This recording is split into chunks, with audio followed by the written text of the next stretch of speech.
La fidélité avec Dieu, c'est le sujet qui va retenir notre attention à l'occasion de cette nouvelle méditation. Très régulièrement, certains parmi nous, dans leur marche avec le Seigneur, se sont vus être interpellés, que ce soit à travers les Saintes Écritures, à travers le ministère du Saint-Esprit sur la fidélité, Dieu leur demandant d'être fidèles, Dieu insistant insistant sur la fidélité. Donc, du coup, on va essayer aujourd'hui de comprendre un peu à quoi renvoie la fidélité, qu'est-ce que la fidélité et comment est-ce qu'il faudrait être fidèle. D'entrée de jeu, nous voulons dire que la fidélité, ici, renvoie au moins à trois choses. La première, c'est l'attachement, c'est-à-dire dans la fidélité, il y a l'attachement, il y a la régularité, mais il y a aussi l'exactitude. Je pense que même sur le plan littéral, c'est ce qu'on va découvrir. Et nous pourrions être surpris de constater que dans la Bible, l'expression, la manifestation ou la description ou la définition de la fidélité suit également cette dynamique-là. C'est-à-dire qu'on va voir un peu l'attachement, on va voir la régularité, on va voir l'exactitude. Nous allons essayer d'évoluer un peu étape par étape, prenant chaque approche, ou alors chaque définition, ou chaque aspect, ou chaque signification, ou chaque élément de la fidélité. Donc, nous allons commencer par exemple, déjà quand même, nous allons commencer par l'attachement. L'attachement, nous allons lire dans 2 Timothée chapitre 3, verset 15. Verset 13 à 15, autant pour moi. 2 Timothée chapitre 3, verset 13 à 15. Ici, je vais lire dans la version parole de vie. Mais les gens mauvais et les charlatans iront toujours plus loin dans le mal. Ils tromperont les autres et on les trompera à leur tour. Toi, garde solidement ce que tu as appris et ce que tu as accepté comme quelque chose de sûr. Tu sais quels maîtres t'ont appris cela. Oui, tu connais les livres saints depuis ton enfance. Ils sont capables de te donner la sagesse. Cette sagesse conduit au salut quand on croit en Jésus-Christ. 2 Timothée chapitre 3, verset 13 à 15. Ici, l'apôtre Paul est en train de parler justement des comportements des hommes dans les temps de la fin, de la corruption qui sera ambiante, mais il insiste, parlant à son fils Timothée, mais toi, garde solidement. Ici, Paul appelle Timothée à rester attaché à l'enseignement, aux valeurs qu'il a reçues. Donc, lorsque le Seigneur parle de fidélité, il parle de l'attachement aux valeurs qu'il nous a transmises, à l'enseignement qu'il nous a donné. Qu'importe ce que les gens pratiquent, il ne faudrait pas que l'environnement dans lequel vous évoluez puisse corrompre ce dépôt que vous avez reçu, puisse corrompre ces valeurs que vous avez reçues, que vous avez reconnues comme étant certaines. Il ne faudrait pas que parce que votre environnement a changé, parce que les situations sont devenues difficiles dans votre vie, vous commenciez désormais à transiger avec ces valeurs, à épouser, à adopter d'autres valeurs. Non, il faut rester intègre. Intègre dans ce que nous avons reçu, intègre dans ce que nous avons appris et que nous avons reconnu comme étant sûr. Peu importe si autour de nous, d'autres bien-aimés, ou même des leaders, ou même votre propre leader, s'est laissé corrompre. Il faut rester fidèle. Si à un moment dans votre marche avec Dieu, il vous a révélé à travers sa parole, ou par le ministère de son esprit, il vous a révélé justement la notion de péché, la notion de sanctification, et vous l'avez reconnu comme tel, vous l'avez pratiqué, vous avez vu le résultat dans votre vie. Ce n'est pas parce que vous arrivez à une époque où on commence à banaliser le péché, où on commence à catégoriser les péchés, que subitement vous allez vous retrouver en train de renoncer. Non, qu'importe, quel que soit le niveau de compromission, quelle que soit la compromission ambiante, quelle que soit la corruption qui fait déjà loi, il faut que nous restions, il faut que vous restiez fidèles à l'enseignement que vous avez reçu. Donc, le premier aspect donc, que nous sommes en train de dire de la fidélité ici, la première manifestation, c'est l'attachement. Et dans l'attachement, ici nous voyons l'attachement aux valeurs et à l'enseignement. Il faut rester un croyant fidèle, un disciple fidèle est celui qui reste fidèle à l'enseignement qu'il a reçu, fidèle aux valeurs qu'il a reçues. et qu'il change de pays, qu'il change d'environnement, cet environnement, ce pays ne va pas le transformer. Il est fidèle parce que ce qu'il a reçu est immuable. Ce qu'il a reçu ne dépend pas du contexte, ne dépend pas de l'environnement. Il s'attache à ses valeurs. Ça, c'est le premier aspect quand on parle d'attachement, évoquant justement la fidélité. Le deuxième aspect dans l'attachement, nous sommes encore au niveau de l'attachement. Nous allons dans Matthieu chapitre 24, versets 45 à 47. Matthieu 24. Dans ce deuxième aspect ici, nous faisons allusion au ministère. Matthieu 24, 45 à 47. Quel est donc le serviteur fidèle et prudent que son maître a établi sur ses gens pour leur donner la nourriture au temps convenable? Heureux ce serviteur que son maître à son arrivée trouvera faisant ainsi. Je vous le dis en vérité, il l'établira sur tous ses biens. Ça, c'est le premier verset que nous avons lu. Ici donc, nous voyons ici le serviteur fidèle. Jésus nous demande le serviteur fidèle. Ici, c'est la fidélité dans le service. L'attachement au service. Nous sommes encore dans la première définition, la première approche de la fidélité qui est l'attachement. Nous avons vu tout à l'heure l'attachement aux valeurs, à l'enseignement. Maintenant, nous voyons l'attachement au service, au ministère que Dieu vous a confié. Dans cette parabole ici, ce que nous comprenons, c'est que peu importe la grandeur, la petitesse, le caractère insignifiant ou apparemment insignifiant ou apparemment important de ce que le Seigneur vous a assigné comme tâche, ce qu'il veut, c'est que quand il va revenir, il faut qu'il vous trouve en train de faire ce qu'il vous a confié. Et à ce niveau-ci, il faut comprendre que l'exercice de ce que Dieu vous a confié n'est pas fonction de est-ce que les choses sont faciles ou pas, est-ce que vous voyez un résultat ou pas. Ce n'est pas de ça qu'il est question. Il est question d'identifier ce que le Seigneur vous a confié, assigné comme tâche. Peut-être ce qu'il vous a assigné comme tâche, c'est de toujours balayer le lieu de culte.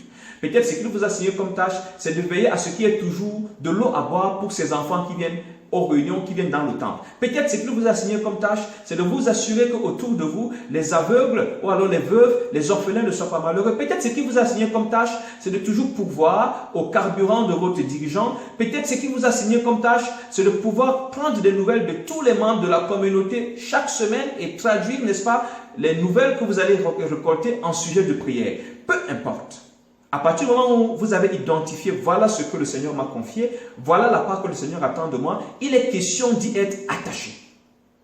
Quand vous êtes attaché à ce que Dieu vous a demandé de faire, et que chaque jour vous vous appliquez à le faire, indépendamment des circonstances, indépendamment des événements, indépendamment des difficultés, indépendamment est-ce que vous voyez le résultat ou pas, vous restez attaché, vous êtes fidèle. On dit que vous êtes fidèle. C'est pour ça qu'il y a cette parabole.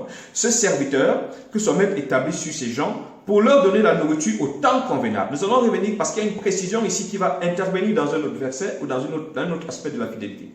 Heureux ce serviteur, quand son maître va venir, va le trouver en train de faire exactement ce qu'il lui a confié comme mission. Je ne sais pas depuis combien de temps est-ce que vous avez cru, depuis combien de temps vous marchez avec le Seigneur. Il y a certainement cette chose qu'il a déposée en vous comme fardeau, où il vous l'a révélé de manière plus claire, où il vous a interpellé à travers un passage de l'Écriture, vous avez ressenti dans votre esprit que c'est le domaine dans lequel il veut vous voir intervenir. Êtes-vous en train de le faire? Peut-être vous avez commencé à le faire. À un moment, les hommes ne vous ont pas encouragé, les hommes vous ont découragé, vous avez essuyé de l'ingratitude, de fausses accusations, de mauvaises interprétations de vos attitudes et tout le reste. Est-ce que vous vous êtes refroidi? Si vous vous êtes refroidi, vous n'êtes plus dans la fidélité. La fidélité, c'est de continuer à faire, rester attaché, l'attachement. Il ne faut pas mettre ça de l'attachement. Je m'attache, je ne me sépare pas de ma mission. C'est elle qui me définit. Elle m'accompagne partout, je l'exerce, parce que c'est par rapport à elle que Dieu me note. Le deuxième verset que nous allons lire ici, c'est dans 1 Corinthiens chapitre 4, le verset 2. 1 Corinthiens 4, 2, et là je vais lire dans la version du semeur. Or, en fin de compte, que demande-t-on des intendants? Qu'ils accomplissent fidèlement la tâche qui leur a été confiée. Ce qu'on attend d'un intendant, ce qu'on attend d'un serviteur de Dieu, c'est qu'il accomplisse fidèlement. C'est pour ça que en son temps, le Seigneur pouvait dire de Moïse qu'il est fidèle dans toute sa maison. Je voudrais que nous lisions un peu Nombre chapitre 12, verset 7. Il n'en est pas ainsi de mon serviteur Moïse, il est fidèle dans toute ma maison. Et là, le Seigneur renvoie au fait que Moïse s'applique à prendre en compte ce que Dieu lui a dit et à le faire comme Dieu le lui a dit. Donc, dans ce deuxième verset que nous lisons, parlant de l'attachement, nous voyons donc que ici, ce qu'on attend d'un serviteur, c'est qu'il soit fidèle. Donc, la fidélité donc à Dieu ici consiste à rester à son poste dans ce deuxième aspect, à s'attacher à son ministère, s'attacher à sa mission, s'attacher à sa vocation, qu'importe les circonstances. Dites-vous que c'est le but pour lequel vous existez et ne perdez pas cela de vue. Votre appréciation, alors l'appréciation, la dépréciation de Dieu est fonction de ce que vous êtes en train de faire, de ce qu'il vous a dit. Les hommes peuvent peut-être vous applaudir quand vous avez cessé de le faire, mais dès que vous n'êtes plus en train de faire ce que Dieu vous a confié, vous êtes dans l'infidélité. Et nous savons ce qui arrive aux infidèles. Peut-être nous aurons l'occasion, dans cette vidéo, dans une autre, de revenir sur le salaire de la fidélité ou de l'infidélité. Donc, il faut rester attaché. Il faut accomplir ce qui vous a été confié. Nous devons être en train d'accomplir ce que le Seigneur nous a dit. Peu importe si c'est facile ou pas, si c'est difficile ou pas, qu'il y ait des résultats ou pas. Vous n'avez pas, à ce niveau-là, je suis tenté de le dire, peut-être vous n'avez pas l'obligation de résultat. Vous devez faire. Parce qu'il y a bien le domaine dans lequel le résultat appartient à Dieu. Le retour de ce que vous faites, ce n'est pas ça qui compte. Je prends le cas de quelqu'un que Dieu a interpellé à être, n'est-ce pas, je vais dire un peu, le père des orphelins. Et pendant que vous êtes en train de le faire, vous êtes insulté, ces mêmes orphelins vous méprisent, ils vous rejettent. Dieu ne vous a pas dit, soyez le père des orphelins aussi longtemps qu'ils vont être reconnaissants ou qu'ils vont bien vous le rendre. Non. Votre responsabilité, c'est de faire ce que le Seigneur vous a demandé de faire. Le reste ne vous concerne pas. Donc, ça c'est l'aspect attachement, parlant de la fidélité. L'attachement. Et à ce niveau, chacun de nous peut s'examiner déjà. Est-ce que je suis fidèle au Seigneur?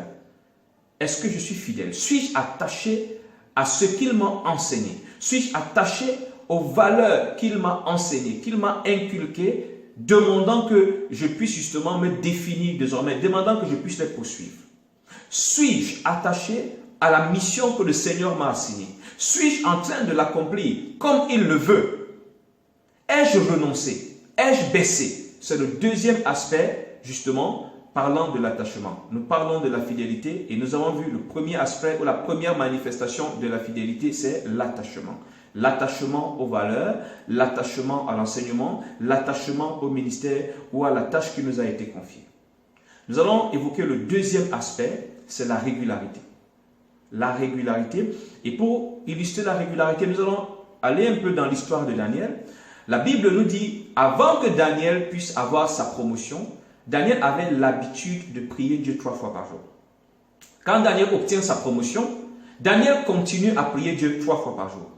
Le jour où le roi décide de sortir un édit interdisant que des prières soient adressées à d'autres dieux, à un autre Dieu que le sien, Daniel a continué à prier Dieu 3 fois par jour. Nous allons le lire dans Daniel chapitre 6, le verset 10. Je vais lire dans la version de Louis II. Lorsque Daniel sut que le décret était écrit, il se retira dans sa maison où les fenêtres de la chambre supérieure étaient ouvertes dans la direction de Jérusalem. Et 3 fois le jour, il se mettait à genoux, il priait et il louait son Dieu comme il le faisait auparavant. La fidélité ici également, c'est la régularité dans mes engagements, dans mes obligations vis-à-vis de Dieu, indépendamment des circonstances, est-ce qu'elles sont favorables ou pas. J'ai mes problèmes avec Dieu, j'ai mes engagements avec Dieu. La nouvelle promotion que j'ai eue n'est pas censée me changer. Mon déménagement ne doit pas me changer. Il faut que je m'applique à rester fidèle à mes engagements. Il faut que je sois régulier. Nous voyons Daniel ici, il avait cette habitude, il avait cette culture. Ces moments de rencontre avec Dieu étaient immuables. C'était non négociable. C'est des moments qui étaient privilégiés, des moments stratégiques, des moments sacrés. Il les applique quand il n'est encore personne. Il devient maintenant un manager, une autorité, il continue à les appliquer. Maintenant, il y a une double menace, parce que violer l'édit du roi revient à mettre non seulement en danger sa vie, mais également sa carrière. Alors, la perspective de la perte de sa carrière ne va pas l'amener à transiger avec ses engagements, avec ses obligations vis-à-vis de Dieu. Daniel reste fidèle. Alors, aujourd'hui, malheureusement, je peux prier tous les jours à 3 heures, pendant que je suis célibataire, c'est un engagement que j'ai pris. Ou alors pendant que je suis chômeur, j'ai pris cet engagement-là. Et à partir du moment où je commence à avoir un nouveau boulot, non, je commence à trouver que la prière de 3 heures est un problème. Non, j'ai pris un engagement. Dieu est immuable. Les hommes fidèles, c'est des hommes pour qui ne troquent pas Dieu, qui ne troquent pas leur rendez-vous avec Dieu, qui ne troquent pas les engagements avec Dieu. Dieu est immuable dans leur vie. La place de Dieu, on ne la touche pas. Ils sont tellement attachés à Dieu qu'ils sont réguliers dans leurs engagements, dans leurs obligations vis-à-vis de Dieu, et qu'il n'existe rien de plus important, rien d'assez important, rien d'assez urgent pour qu'ils déplacent Dieu pour faire de la place à autre chose. Non, tout chez les hommes fidèles, tout est défini par rapport à Dieu. C'est pour ça que vous allez entendre certains croyants, et je loue Dieu parce qu'il y en a quand même qu'on a suivi comme ça, qui vont dire, il veut bien négocier un contrat, mais il vous fait comprendre que non, monsieur, moi, le dimanche, par exemple, il est consacré à l'adoration, je ne négocie pas. Ou alors, j'aimerais pas, je ne peux pas travailler au-delà de 18 heures parce que je vais à l'étude biblique. On trouvera peut-être qu'ils sont vieux, je ne sais pas, mais c'est une façon de sanctifier ce moment d'intimité avec Dieu. J'ai souvent dit, il faut que nous apprenions un peu des musulmans. Vous voyez, quand on parle de la fidélité ou de la régularité, il faut bien observer un bon musulman. Moi, j'ai observé ici, si vous allez dans la boutique d'un musulman, à l'heure de la prière, la boutique est encore ouverte, mais il est en train de prier. Il ne vous sert pas. Venez faire des achats de 1 million, il ne va pas vous servir. Ça, c'est pas l'exemple que je veux dire, l'expérience que j'ai faite. Et malheureusement, nous, les chrétiens, ça devient plus difficile. Pour un boulot, nous troquons nos rendez-vous avec Dieu. Nous bradons Dieu. Pour le mariage, nous bradons Dieu. Pour une nouvelle maison, parce que nous avons la nouvelle voiture, nous sommes pressés de l'essayer, nous bradons Dieu. Parce que nous avons le nouveau boulot, nous devons jeûner tous les jeudis. Et comme il y a désormais une réception professionnelle, une sortie professionnelle, non, pour ne pas être mal vu des collègues, nous bradons Dieu. Là, Dieu devient un peu comme un élément gênant, un facteur gênant, quelque chose d'ignoble, une valeur changeable. Et c'est dangereux. Ce n'est plus dans la fidélité. Les hommes fidèles rendent Dieu, leurs engagements avec Dieu, leurs rendez-vous avec Dieu sont immuables. Tu as pris la résolution que tu donnes le tiers de ton salaire pour les pauvres. Quand tu prenais cette résolution, tu avais 100 000 francs le mois. Et dans tes 100 000 francs le mois, tu t'en sortais, tu avais peut-être très peu de charges, ce qui fait que pour toi, ça a été facile de prendre cet engagement. Bon, mais maintenant, et il se trouve que tu as désormais une charge supplémentaire, un enfant de plus. Cet enfant de plus affecte la gestion de tes 100 000 francs. Mon ami, ce n'est pas Dieu qui va souffrir.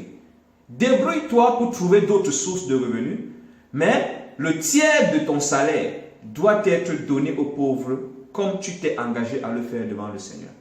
C'est ça un homme fidèle. Alors, si, parce que désormais tu as un enfant, tu décides que tu modifies ton engagement vis-à-vis de Dieu, tu entres dans l'infidélité. C'est pour ça que l'Ecclésiaste nous dit que ne te hâte pas de prendre un engagement quand tu es devant Dieu. Il faut bien le peser. Il t'engage. Il t'engage. Et j'aime justement cette histoire de Jephthé. Et nous nous comportons aujourd'hui parfois comme des Jephthé. C'est-à-dire, vous voyez, Jephthé fait un vœu.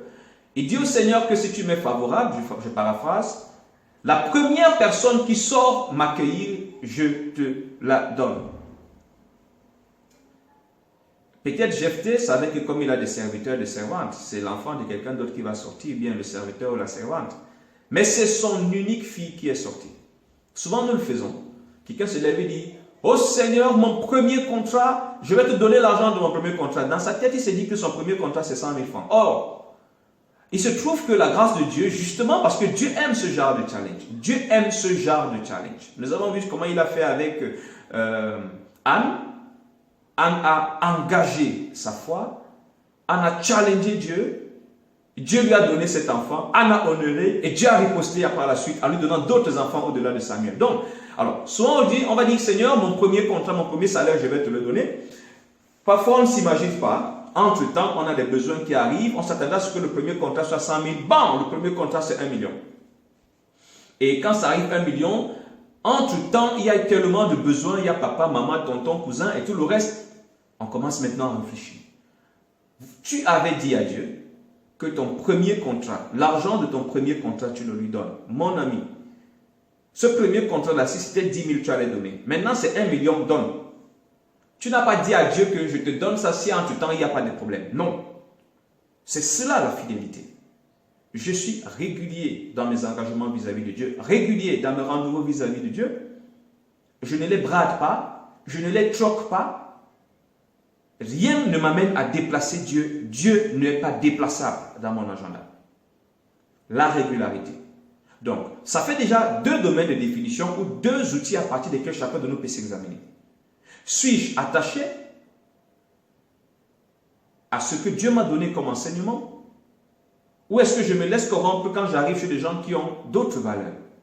Moi, Dieu m'a donné, il m'a enseigné que je ne dois jamais prier sans manger, par exemple. Mais quand j'arrive devant les gens qui me disent « Oh, ça ne vaut pas la peine », est-ce que je me laisse convaincre? Ou bien je reste fidèle à ce que Dieu m'a enseigné? Suis-je attaché à la mission que Dieu m'a confiée? Il m'a demandé, par exemple, de rendre visite à tous les frères, prendre leurs nouvelles. Et voilà que pendant que je le fais, les uns et les autres sont agressifs, ils sont méchants, ils sont soupçonneux à mon égard. Dieu n'a pas dit que continue à le faire tant que tes frères te laissent faire. Non. Ce n'était pas conditionné. Parlant toujours de la fidélité, je continue à me demander, suis-je régulier dans mes engagements vis-à-vis de Dieu? J'ai dit, je vais prier, Seigneur, je ne vais jamais commencer une journée sans avoir eu un moment d'intimité avec toi. Mais quand il y a un deuil dans ta famille, à cause du deuil, tu dis, Seigneur, je vais plutôt communier avec toi avec 14 heures. Seigneur, je vais plutôt faire ça avec 18 heures. Oh Seigneur, je suis rentré fatigué très tard. Le Seigneur va comprendre, je ferai ça un peu plus tard. La fidélité, dans cette première partie, c'est l'attachement aux valeurs, à l'enseignement, l'attachement à la mission que le Seigneur t'a assignée.